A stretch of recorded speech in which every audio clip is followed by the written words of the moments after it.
সড়ক জনগণের চলাচলের জন্য, কিন্তু সেটি এখন পরিণত হয়েছে বাজারে।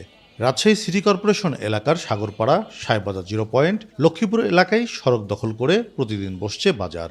সিটি কর্পোরেশন সেই বাজারে খাজনা আদায় করতে দিয়েছে ইজারা।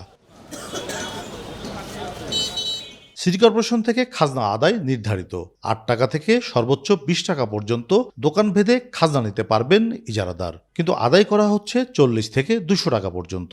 রসিদ ছাড়া খাজনা আদায়ে ক্ষোভ বাড়ছে ব্যবসায়ী ও সাধারণ মানুষের মধ্যে।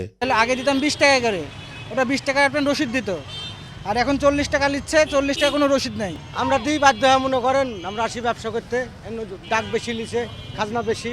আমরা গরিব মানুষ কোথা পাবো টাকা, এত টাকা ইনকাম তো সেরকম ভাবে তো হয় না, ব্যাপারটা বুঝে। এখন তো সিটি আবার ডাক দিচ্ছে, এটাতে ৭ লাখ টাকা দেখে নিয়েছে, সে কি এমনি ছেড়ে দিবে বলেন?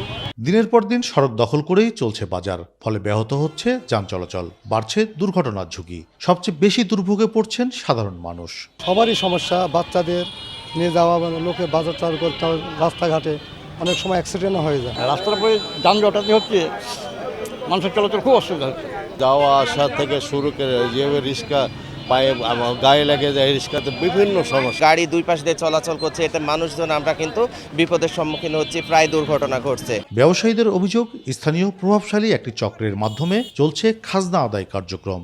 সিটি কর্পোরেশনের প্রশাসক জানিয়েছেন, তিনিও এমন অভিযোগ পেয়েছেন, ব্যবস্থা নিতে কমিটি করে দিয়েছেন। আমাদের কাছে যেগুলো মেসেজগুলো আসছে, আমরা চাই যে নির্দিষ্ট যেটি আইন আছে, আইনের মধ্যে দিয়ে রাজশাহী সিটি কর্পোরেশন পরিচালিত। ইনশাল্লাহ আমি খুব দ্রুত সময়ের মধ্যে আরও একটি এই কমিটি যেন শক্তিশালী কমিটি হয়, বিতর্কিত যেন কেউ না করতে পারে, সেটা আমি চেষ্টা করব। একদিকে সড়ক দখল, অন্যদিকে রসিদহীন অতিরিক্ত খাজনা আদায়, সব মিলিয়ে সাধারণ মানুষের দুর্ভোগ যেন স্থায়ী রূপ নিয়েছে। প্রশ্ন উঠছে, প্রশাসনের চোখের সামনেই কিভাবে চলছে এই অনিয়ম।